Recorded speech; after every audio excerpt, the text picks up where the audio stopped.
LiSTNR production.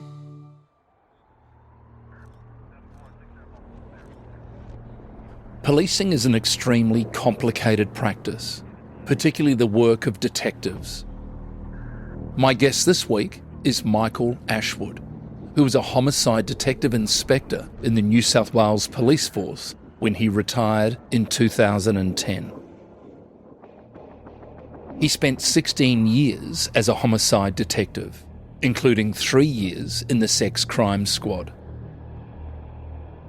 In the second half of this episode, we discuss crimes against women and why female detectives should be tasked with investigating crimes against women. It's a critical discussion given the extraordinary amount of cases of women being killed by their domestic partners in Australia. But first, Michael worked on 2 very high-profile cases. I'm former police officer Brent Sanders, and for the past 25 years, I've dedicated myself to sharing what I've learnt on the force to the Australian public so they can better protect themselves from falling victim to crime. So with the help of some of the most respected current and former detectives and high-ranking law enforcement agents, we're going to pull back the curtain on what life is like on the force and what they've learned about how crime and criminals really work.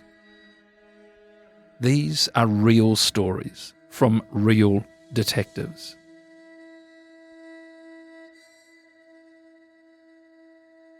In 1991, you investigated the shooting death of neo-Nazi Wayne Smith. This was in Tempe, a suburb in Sydney's inner west. Can you have a bit of a chat to us about that case? Yeah, that was a case I was new to detectives at the stage, and I was based in the inner west of Sydney, and we got called out there'd been a person shot dead in the premises on the Princes Highway. And as you rock up or roll up to a scene, you trying to work out, you're working with an offsider. I think I was on call detectives that night with a junior officer. And then others started to arrive, and we assessed the scene as you walk up. And what took me, gave a picture of what we're about to get into as our bystander spoke to me. And as a uniform officer was standing in front of me, a female uniform officer. This bystander said words the effect of, geez, a woman police officer, how disgusting. And I looked at this guy, and I've gone, okay, you're with this group. So the group was a group called National Action, and they owned the premises. The owner, called James Salem or Salim, he owned the premises, and it was a place for their political party and activists from that group, and it was an upstairs premises, and that was my first exposure to what we're about to encounter. We go up to the premises. We wait for crime scene to finish. Senior detectives arrive and take control and allocate jobs.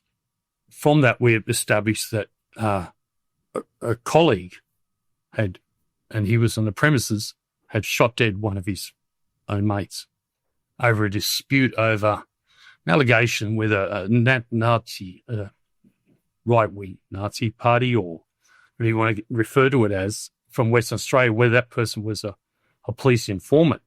And it turned into a heated argument. They'd been at the pub drinking a couple of doors down, went back, and they had ended an argument. And one guy, Perry Whitehouse, got quite agitated and was yelling at Wayne Smith. And from words I recall is, I'll tell you what I think about that. And he leaves, walks away. And then a few minutes later, gunshots ring out, and Wayne Smith has been shot dead. Now, I talk confidently about this because it was all recorded on a listening device that had been installed by security services doing an investigation into other matters, which I can't go into. It was also corroborated by a telephone intercept. So the time Wayne Smith was shot, he picked up the telephone to call someone and didn't put it back on the cradle. Back in those days, no mobile phones. had a cradle and didn't put it back properly, so the line was open. So it recorded the murder as well. And so we didn't know those facts when we arrived. All we know is someone shot someone. And then we start our investigations, start collecting statements from witnesses. As a junior detective, that's what I did. And we go back and we start investigation management, the administration of the investigation, collecting records. Sergeants will read the statements and you start to get a picture. And then 2 uniform officers had shown up with a call and arrested Perry Whitehouse and took him away. And I was then given the job later assessing some of the listening device material. But before we got to that, we go to the coroner. When a person's arrested back then, the person's taken to court and it's taken to the coroner's court. And a man approached us in a suit, and myself and a detective sergeant who was placed in charge of the case, and I was his second officer, and the 2 of us were on the case. And this man in a suit approached us and looked sideways, looked to the left, looked to the right, leaned over, whispered to us, and said words effective, "We have a conversation over the body." And then he looks around, looks away, and he just goes off into the distance, disappears. And I said to the sergeant, I said, "What was that?" He goes, "It's a spook. They've obviously recorded the conversation." And as a young detective and who has an interest in spy, crime, drama, I was quite excited by it. And then from there, we get access to a decision to release the material, and I review all the content. It takes several weeks listening to every minute, every second of the conversations that occur leading up to it. And, that includes a period where you listen to the guy because he didn't die straight away. And so you have to listen to him. His body's proximity to listening device meant that you hear everything. And really, it was an open and shut case. And we talk about how it was one of the first cases where the new sentencing, I don't know if you call them sentencing guidelines, it's been a few years, but he took a plea deal. If he pleaded guilty to the offence of murder, he'd get a 25 years maximum and a discount. So it was one of the first cases where someone pleaded guilty to the offence of murder. And that's included malicious, the term malicious. So there's a lot of intent there. When we interviewed Mr. Whitehouse, he had nothing to say, didn't say anything. One of the other things we picked up when we listened to the recording of the conversation is he talked about a period where there was a term called the police verbal, which was a term thrown about in the 70s and 80s where the police actually caution people after they're suspected of committing offence. And we're listening to this. No one knew this listening device was there. And the 2 officers go in, a sergeant and a young constable, and they go in and the sergeant quite clearly cautions him, reads him the proper caution. And you say the word dumbfounded. It was surprising because often it's said 10 minutes later or 5 minutes later or an hour later. But he said it straight up when he quite sure the guy shot him. He cautioned him, and that was interesting. I don't want listeners to be disturbed that a detective was surprised by it. It's usually the timing of it, because you've got to make a decision whether someone's a suspect, whether you caution or whether you're going to get material evidence against them that could later be used in court. And if you're not aware of those facts, and this sergeant did it, and it was all recorded, and I think those steps made it a very good, clean investigation through the courts, and he pled guilty, so there was no trial. A lot of lingering stuff around seeking access to further material by this group through the courts, but the courts determined there was no right to access additional material.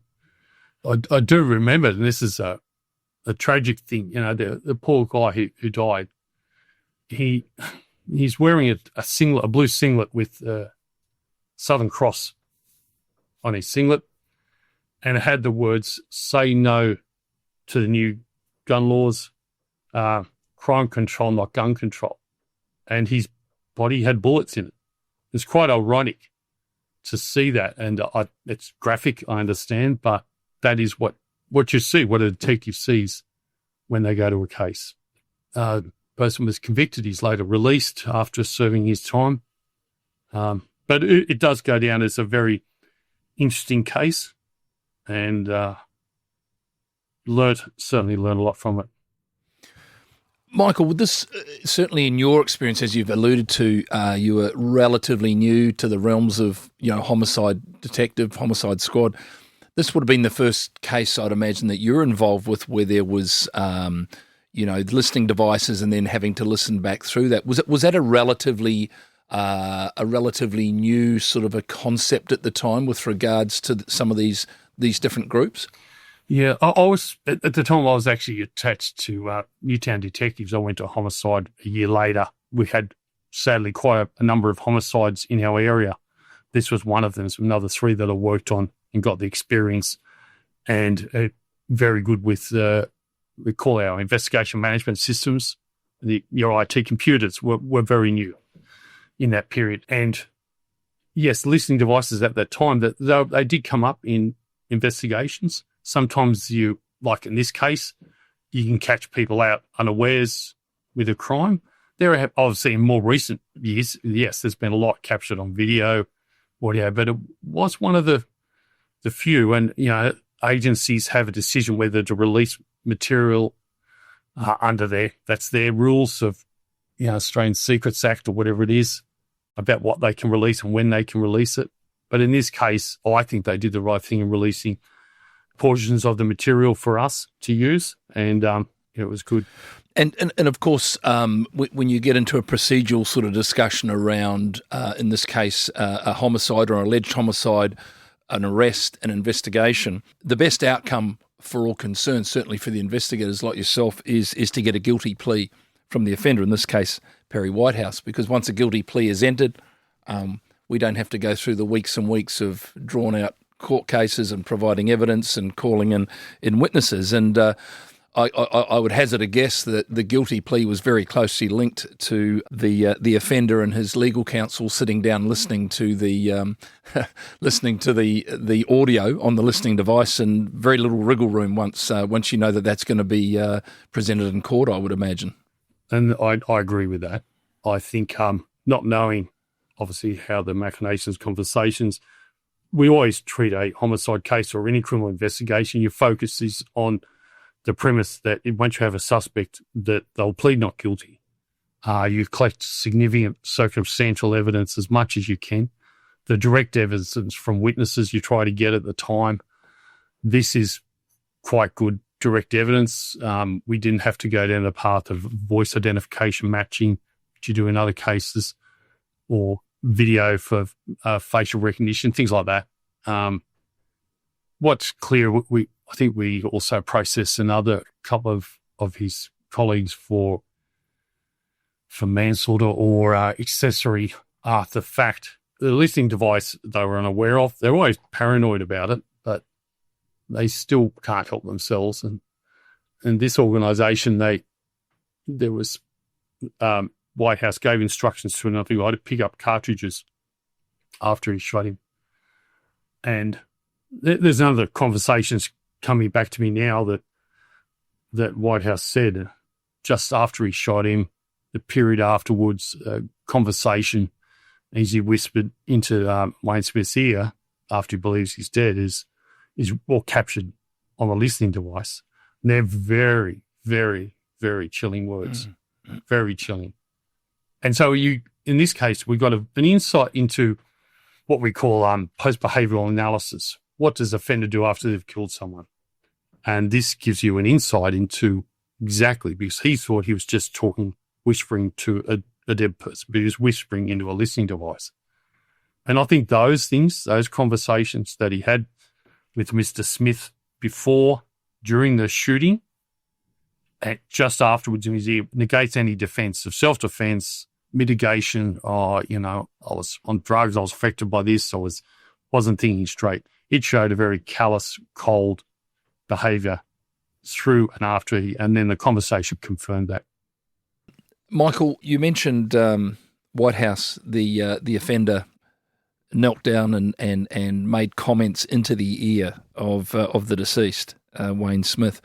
Are you able to elaborate on that or paraphrase what was said in that exchange?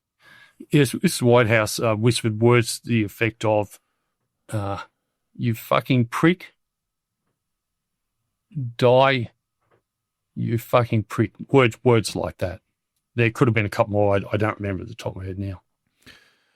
Fairly chilling words to hear, and also I'm sure once the offender and their counsel hear that, it's a fairly shut and dried case, I guess. We didn't ever think that. Right. We were ready for the trial. I think the application for what was said at court, and maybe I'll be corrected on this, was that it was classified as a new term called a sudden homicide, when you suddenly kill someone. That was new at the time. The defence sought instructions from Mr. Whitehouse that was a sudden homicide. Yes, he did snap, but it was arguing over whether someone else was a police informant, another person in right-wing Nazi beliefs was a police informant. They had an argument over it. It was incredible. And that was his response. Went upstairs, cut down the firearm that he used, took the barrel off, came back and let go. Another component here, Michael, is if we take away the evidence from the listening device, far-right groups such as this, they named themselves National Action, they're hardly cooperative witnesses in any investigation. I mean, those on the side of the offender are always going to be a bit tight-lipped, but even those on the other side, when you're trying to investigate a homicide like this, folks that are aligned to organisations such as this, and you hearken back to the somewhat misogynist comments made by one of their members when a female police officer arrived. These are not investigations where too many people are too forthcoming with help for the police. That's correct. And a lot of my thoughts now are on a recollection of what occurred. Back at the time, it was, as a young detective, it was about following the rules for a homicide investigation, collecting evidence. But then as the weeks unfolded, you have a very, very deep dive into methodology about which is investigation methodology in a homicide case, physical evidence, evidence from witnesses, circumstantial evidence of where people were, what their versions were. And yes, this is where that wall of silence comes up. We also have other tools around informants and sources, criminal informants in sources that generally we approach and we look at everything, how we can find the facts of what occurred and find evidence to corroborate those facts. And as I said, at the time, we did not know there was anyone else. At the time we entered the premises, and the police did know there was any more than just the two people in there. As it turned out later, as we're listening to the listening device and going through it and material, there's others present. But we, like I said, Firewall, they didn't say a word to us, didn't tell us anything, and we had sufficient evidence that the majority of the team were present. Whether they assisted, I think that was a matter for the courts. I don't recall the results for a couple that we did charge at this stage. So what was 34 years ago. You mentioned also, and again, it's an evidentiary aspect, and it may be a small one to the listeners, but in a case like this, it's often a small mistake here or there that can lead to a big body of evidence being inadmissible. And of course, you had the listening device as a very strong piece of evidence there, but the caution issued by the uniformed sergeant who arrived, one of the first at the scene there, to issue that caution to the offender, to White House, basically means that any statements made by White House following that can be, admissible in a courtroom environment. Without that caution, any discussion that's had, there can be some issues with admissibility, and that can be enough, can't it, in a case? I mean, this is a unique case, but in a case that could be quite dependent on an admission with an offender sort of coughing to the police when they arrive, suddenly it's inadmissible simply because a caution wasn't issued. So it's a small thing, but it can be a very big thing in a case like this, can't it? That's right. And in any case in a homicide investigation, as a homicide investigator, you have the time and to focus on homicide investigations. So your knowledge and experience as it builds is with lawyers, is with court cases, admissibility of evidence and decisions. So if you go in and someone doesn't caution when you later look at it and you say, oh, they should have cautioned, we don't give up. We just go, okay, let's have a look at this. Okay, you said you had a conversation, so we'll go back to the suspect and say, do you agree you had a conversation with Constable Smith, Constable Jones? And we put to them that conversation and give them the opportunity to respond. Now, if they're smart, they don't say anything, but that way they're afforded, which is what it's all about, is procedural fairness. You don't want to go down the track of getting the wrong person for a case. And so if you follow the rules of justice, how you caution people, and if you miss that opportunity, you can go back and say, look, we just want to clarify some things. You're not obliged to say anything. Whatever you do say, maybe use some evidence. Do you agree you spoke to Constable Smith at the scene in the car? Yes, I did. Do you agree that he asked you this and you said yes? So we do have workarounds, as people call it. They're not hacks. That's not. I know young people, that's a contemporary term for how to fix a work process. And in this case, it was, especially in the time of the early 90s, up to the early 90s, was a time relying heavily on admissions and confessions that weren't corroborated by what's called electronic interviews or electronic conversations that can be challenged but do stand the test of court. So this was one of the first. Now, Michael, you went on to have an extremely storied career in the homicide squad for 16 years, 29 different homicide cases that you led or supervised. Am I right in saying that this was your first homicide that you worked on as a young detective? There was 2 or 3 at the time, around the same time. A murder of a guy called Maurice Cardy, who was kicked to death. That was a famous case because it was the last when we arrested an offender, so I can't name him. He gave the last doc statement in New South Wales, and the doc statement is you can make a statement from the doc and you can't be cross-examined. And Virginia Bell, who later went on became a justice in the High Court of Australia, she represented the person, and it was a struggle because this Mr. Cardy was a gay man. This young guy, picked him up, bashed him, assaulted him, and he died. And he made the doc statement, and the jury acquitted him. That was the last doc statement. The legislation was changed, and you can't make doc statements anymore. If you want to make a statement, you've got to be open to challenge from the prosecution and jury and defence. So there was 3 cases, and Eva Roweth, who was a brothel keeper in Marrickville. They're all around a period of about a 12-month period. So I can't remember which one occurred first.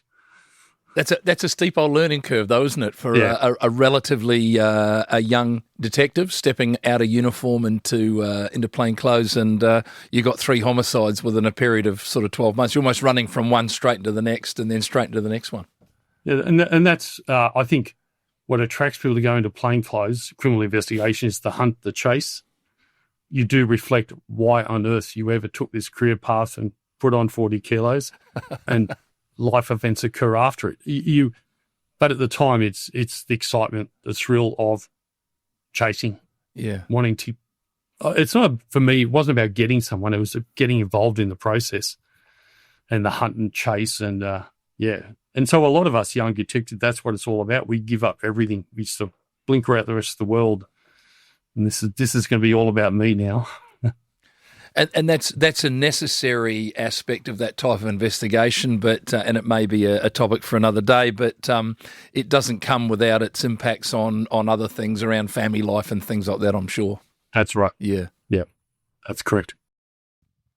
Michael, 1996, you led the missing persons review into New South Wales infant Tegan Lane. Following that review, you recommended an investigation into Tegan's mother, Keli Lane. Now, Keli Lane was a former Australian water polo player, a school teacher at a girls' school in Sydney. Can you discuss how that case evolved?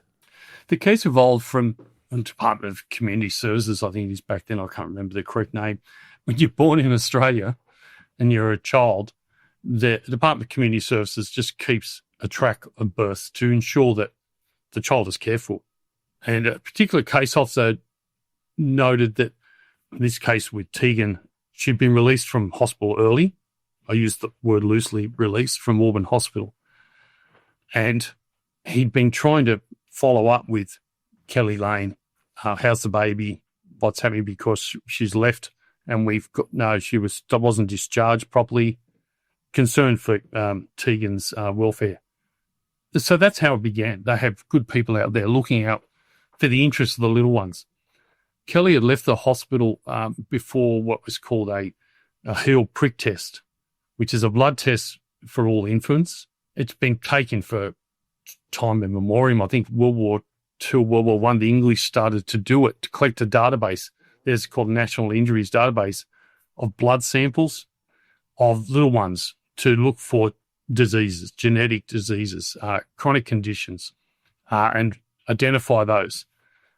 Now, that she'd left, that was due to be done, and she'd left. In New South Wales, there's a flood in 1964, and all the records were destroyed, so they only go back to 64, but every child born in Australia has a blood prick on store, with strict protocols, privacy around. It's not used for anything but for scientific research in a good way. Then this case officer just started to have some concerns. There were some previous adoptions in the case of Keli Lane, and this officer was that concerned. They forwarded it to the police, and Keli at the time, I think, was living at Fairlight in Manly.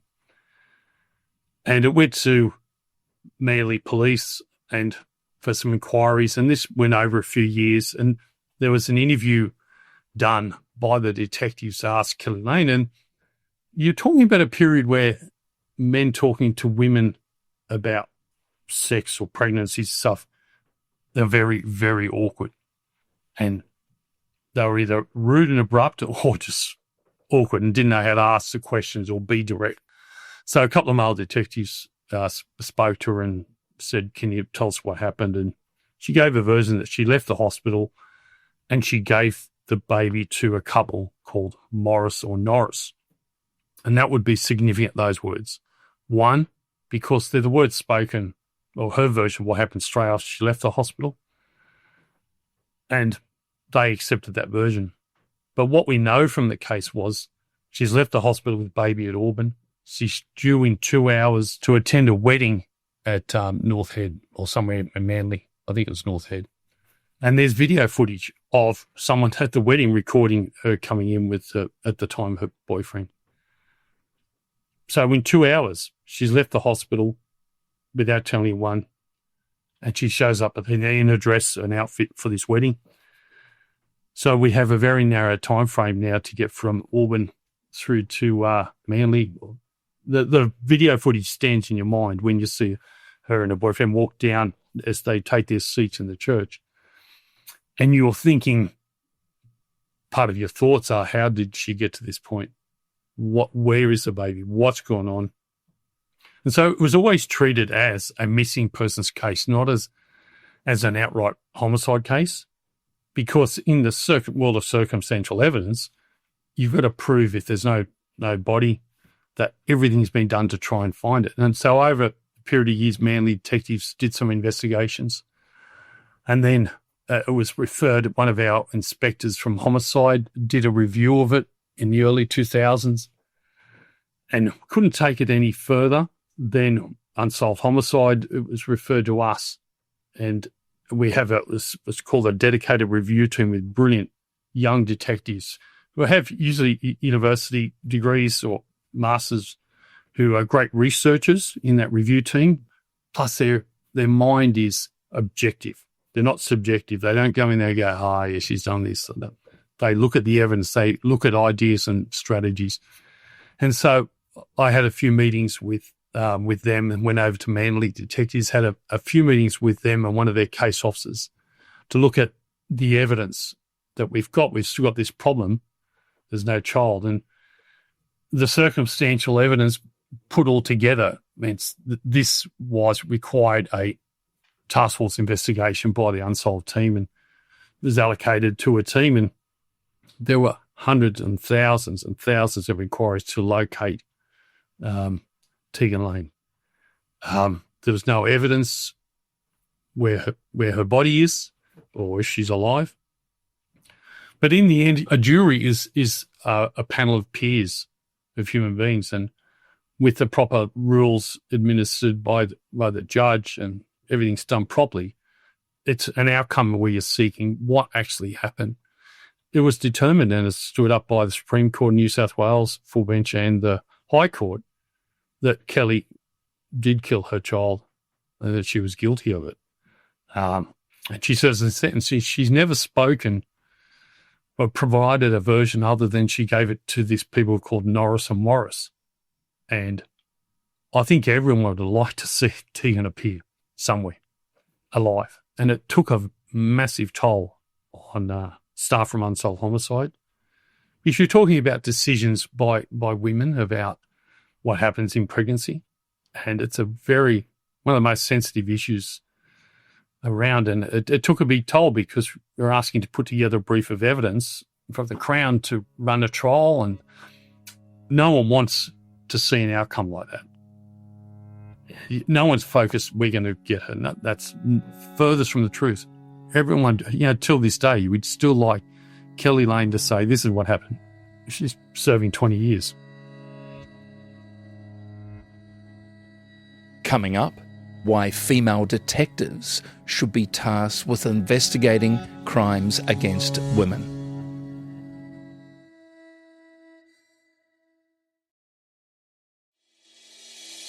Just the time frame between her sort of walking out of that hospital in Auburn, going up to the wedding at North Head, there's that short 2-hour time frame. But then we step back and we go, that was 1996, and there wasn't a conviction in this case until 2009, some 13 years later. So, as you rightly say, this is a long, drawn-out, ongoing case. And I think, I believe I'm right in saying that the body of young Tegan has not been found. And this came up, there was some changes to New South Wales law with regards to cases like this, and it was sort of colloquially called the no body, no parole law, if you will. And as you mentioned, I think Keli Lane received an 18-year imprisonment term. She was eligible for parole after 13, and that came up, I think, May last year. But because she is still denying any involvement in the in killing of her daughter, and there has been no body found, she was ineligible for parole, and she's now back serving the remainder of her sentence. So it's a bizarre case, and it's one that a lot of people in Sydney, even to this day, I think, have a real familiarity with because of so many different extenuating factors in it. School teacher at a very high-profile private girls' school. Keli Lane played water polo for Australia at international level. And also, as you mentioned, she's a young woman at the time who had numerous pregnancies over a very short period of time. So lots of very unusual, extenuating circumstances in this case. Yeah, and there are so many different extenuating circumstances. There's new issues. The time it takes, and we as a homicide squad maturing and homicide work maturing as it does, usually hopefully in an upward trajectory, sometimes it's backwards, to get a true understanding of what a woman goes through in life. And I think I've made a reference that I would like to see women lead homicide investigations of women. I think we have this inbuilt bias, that's putting it nicely, where we think we know, especially a white male in Australia. We think we know, oh, yeah, that's this. I'm probably the same. The bias we have in a case like this is men don't know how to react. They don't know what to do in a very unique case like this. Women do. And a woman who's trained and lead a homicide investigation, I've worked with some of the best homicide leaders are women. They have an insight into the victims, into, in this case, what a mother would do. Decisions around, we talk about the entirely personal decision about choice. That's very deep. And you can't have a subjective view of right to life. Your job as an investigator is to follow the law, follow the procedures, do your best to solve the case. Try to, missing persons, try to find them. If something untoward's happened, then you go that way. I listened to a number of video documentaries on the case on the ABC and other podcasts about it where there was a particular angle, and I understand that about Keli being innocent, and I think the right to do that is brilliant. But I think people have to look at the big picture, the overall picture, that when detectives go in homicide detectives and detectives in local commands, they do it to find the truth of what occurred. I think some of the documentaries that run on the case are naturally they're beat up by friends who they honestly feel that she didn't do it, and I can understand that. But they need to be a bit more objective and put the other side. Sit in the court and not just extract, oh yeah, he said this, she said this, and run to the papers and put it out. You've got to sit in court. You've got to hear it. You've got to hear what all the issues are, the interpretations. And when you've got superior levels of court who are brilliant people at full bench Supreme Court and High Court, finding in favour of the original judge's decision, you've got to look that there's got to be something else there. And I think everyone would love this to be overturned if Tegan Lane can be found alive and Keli just gets found guilty of, perverting the course of justice or something. But that's not how it is.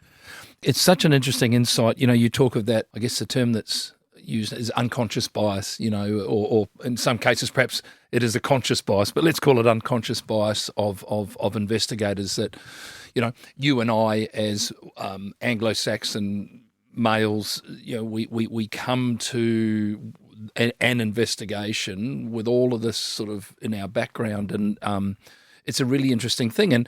But I guess it can flick the other way as well, alluding to, as you mentioned, friends of Keli who also have an unconscious bias because they're friends. And so the problem with all that is that you create, I guess, in your mind a belief of what happened, and then you go out looking for things to try and prove that belief. I spoke to a gentleman much like yourself, extremely experienced, qualified detective, and I'm paraphrasing, I might have got this wrong, but he said he always took the view in a homicide or an investigation, serious investigation, that once he had established a prime suspect, he said, I would take on the role of trying to disprove that they committed the crime, which I thought was a really interesting view, it almost countering an unconscious bias of saying, this is the person we believe committed the crime, so I'm going to look for evidence to prove it.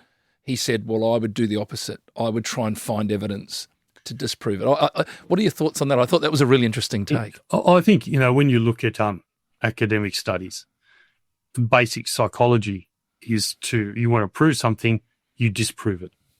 And in the end, which is essentially circumstantial evidence, or I think classic one is all ducks fly south in winter. How do you prove that? You go to disprove.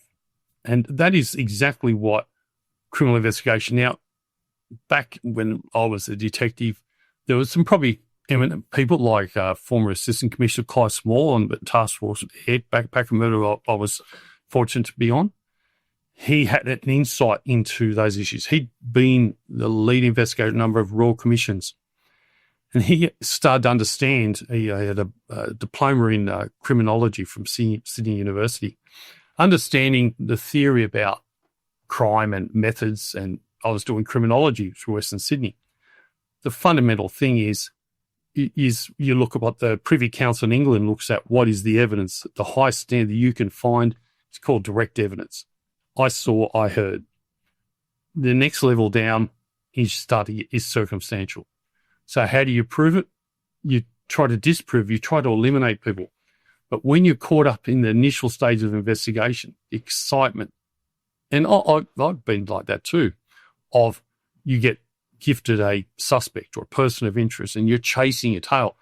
But your role when you manage these investigations, and if you're the lead, is to be objective, follow your procedures, crime scene management, canvas management, exhibit management, victimology, which is the biggest issue of all, and it doesn't get done properly. You're meant to be managing those columns of information.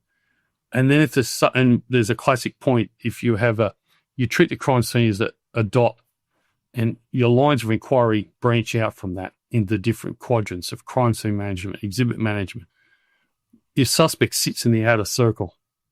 And in that outer circle, there'll be pressures on you conceptually to chase after that suspect. But if you're too focused on the process, you may miss the suspect. So it's a balancing act of trying to join.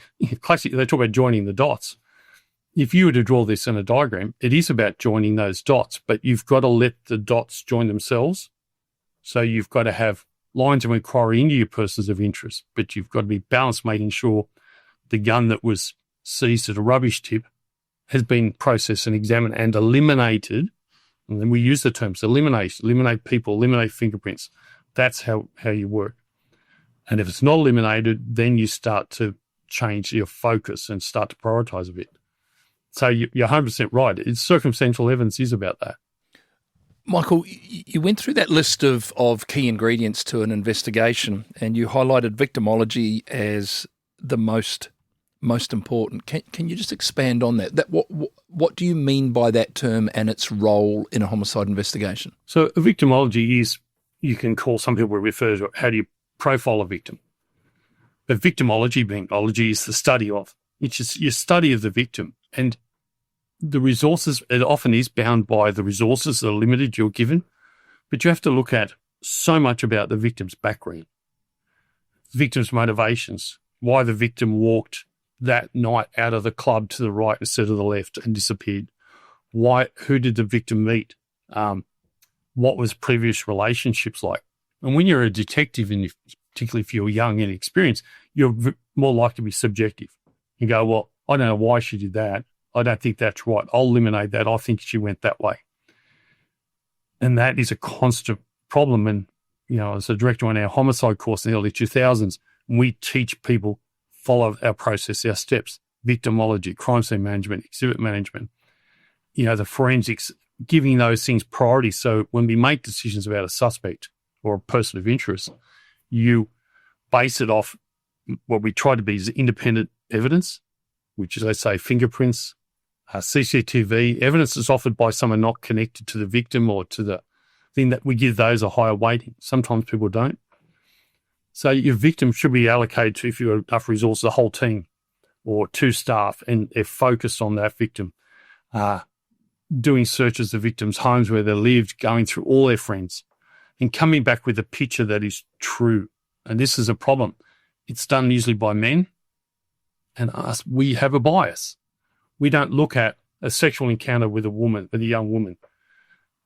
Men, they'll place their own experiences in that assessment of that evidence, and it's fraught with danger, and it can put things. So Peter Sutcliffe, who was the killer in England, Yorkshire Ripper, the classic case, West and East Yorkshire police, the misogyny there was just disgusting. And it was also about male power, and the bosses didn't want to solve cases. But they treated the first victim as a prostitute. She wasn't. But because she was from a lower socioeconomic group, they treat her as that. So these are dangers. If you do a proper victimology, you can get that. And who cares if the person's a prostitute? Who cares if they're a drug user? I've investigated many cases like that. It doesn't matter. They're a human being. The state coroner expects you as a detective to solve the case and treat a human properly, treat every human properly and with dignity and respect. And sometimes we fall down and don't meet those standards. But victimology must be, and when you run investigations on this management system or case management system in a broad term, you want to see, as you manage those, that the detectives leading are giving equal weight to the victim background. They're giving equal weight to the exhibits, not just wanting to put in listening devices or whatever to catch someone. I reckon it's him. And people will listen to me and say, yeah, I remember when you used to say, I reckon it was him. On the Malak case, we were given pairs as a pair to who to investigate, and I'd say, I reckon it's this guy. This is before Malak became a suspect. But the lessons you learn, you have to manage properly. Michael, I'm finding this insight so interesting, and you keep coming back, and it carries such weight because of your experience, and it's almost a self-criticism that us as males, we carry a unconscious bias often, and we're talking here in a policing environment. We have a disturbingly high, disproportionately high number of homicides in Australia involving female victims. Which, following on from your comments, I'm just wondering if now, 2025, this is in any way reflected in the ratio of female detectives, female homicide detectives, because, you know, you and I went through into the job at around about the same era. I joined the police in the mid-'80s, where they had a cap of 2%. I was in the police in New Zealand, but it wasn't that much different here. 2% was the maximum number of females they would allow in any intake. So for every 100 police that went through the academy, they would only allow 2 women. And those 2 women would come out of the academy. They'd be on their own on section. They'd be the only female on section. Some of them survived, continued, many left. What's the situation like today? I know you've been out of the job for a few years. If you were to walk look at a homicide office now in a major station, Sydney or something such as that, are we seeing more female staff in line with your comments about this? We are, and I think when I was in homicide, you know, I worked a thing called Major Crime Squad Southwest, which is a mixture of squads, drugs, armed robbery, homicide. We had 1 woman in 115 staff. So back then, you know, that's 92. You fast forward to crime agencies in 2000, there was 1 detective sergeant, 1 maid detective inspector, brilliant women. And then a couple of years later, a couple of more female constables came in. But it was shocking. And I think what could I have done myself back then to foster an improvement in this? It was focused around just equality, not around respect, and harness the experience and knowledge of all people, all races, all sexes, transgender, it doesn't matter. People that can contribute to what you're trying to do in homicide investigation. They bring insights that you never thought of. Yes, there's some police just overtly prejudiced against women. In New South Wales, I joined in 84, we had 25%. It was one of the highest classes, 25% women. So there was a positive attitude. And those numbers improved. And one of the greatest leaders I ever met was, I was doing a course with the AFP, and she was a commander in the serious crime agency, serious organised crime agency of England. But I won't give her name because of the work she did. And worked with her for 4 weeks. Brilliant leader. I'm talking about only men can have, there's something about him that leads. That's crap. And you've been from New Zealand, some of your leaders are brilliant women. And equally, a man or a woman can be a brilliant leader. And I think there's men in major crime and homicide can be a bit subconsciously jealous, worried. I want to be the commissioner. I remember 2 guys out of my class wanted to be commissioner. No one made commissioner. Yes, there's a few of the deputy commissioners. It's cutthroat. So they will look at anything to cut anyone down. And I would argue this case with anyone, any of my former colleagues too. I was talking to my son-in-law about my position on this the other week, and he said, what would your colleagues think? And I said, well, I don't care. I'd have an argument with them about it, because those women haven't been given the same opportunities. They haven't been given that same consistent opportunity, consistent training. And I will argue this with any of my previous bosses, some are quite famous, that, you know, that women weren't. Oh, well, they're not experienced. Oh, you know what they're like. Those throwaway lines. No, they're not what they're like. You drink too much. You do this. You've got a violence problem. They'll, justify their behaviour, but they'll highlight a woman's behaviour, a woman who drinks too much. Like, seriously, most men did in major crime anyway. Like, who cares? They're doing their job, and we've got to work with them and work with HR and help people through. This is the thing with victimology. It does go back to victimology. Women understand women, what they're going through. The little girl that's inside every woman. We don't understand that. I've got a daughter. Other men have got daughters. We think we know, but we don't. But those women have been on that journey since they were little. Abuse, child abuse, everything that goes through, domestic abuse. And that goes back to your point. I live in a state now with massive domestic homicide rates, only one a week where I live, of women who are killed by their partners. And they focus on protecting women, yes, but they've got to do something about the men. But it's an institutional issue. The police is one institution, education is another, health. But then you're going against 30 years to change a culture to do with the family. How will you change a father telling his son inappropriate things about women that are only good for this or that? How do you change that? That's through education. But anyway, it's probably the biggest bugbear I've got after I left the police, about how some cases have failed, and there have been quite a few failed where women are victims and they're not solved. And I was, the investigation coordinator of the Unsolved Homicide Team. The investigation team had 41 staff in 4 teams across New South Wales, and you see it, and there's been women have been killed. And they're unsolved. Why are they unsolved? Oh, husband reports his wife missing. Oh, really? That's terrible, mate. That's been going on. There's a woman, Diana Panaccio, was found dead down in Queanbeyan in the 90s, and we investigated Ivan Milat as part of it. And the detectives from South Region Homicide went down there, investigated, said, oh, no, she was last seen getting on a bus and she's run off from her husband. Then 2 months later, she's found murdered in bush, in forest, about 13 Ks or 5 Ks out of town.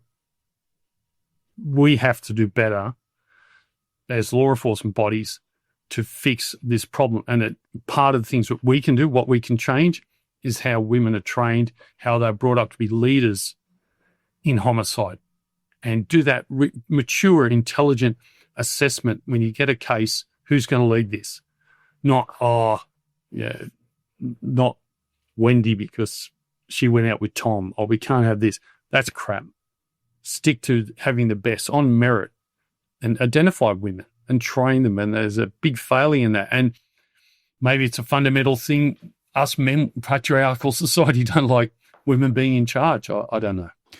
It's a wonderfully interesting insight, Michael, and it's something I can tell you have a real passion about, but also something that you've walked the talk. You've gone through these environments, and at the very least, and I mean, there's so many contributing factors. At the very least, we're talking about the ability to solve homicides would be increased in some circumstances if we had a little bit more of a less conscious bias with regards to who's running those investigations. It's a really interesting insight, and one that frustratingly, in some ways, could be quite easy to adjust to and to improve. I get very frustrated when I see men that detectives, we go out, and one of my roles was it's called a consultancy role. As an inspector, you go out where there's an investigation highlighted by the coroner to the Crown Solicitor in New South Wales. There's an issue with the police investigation. So you go out, local police have tried their best. Most of them are women, the victims, and it can be an Indigenous woman in the town whose body was left under a highway. Someone like Tegan Lane, Keli Lane.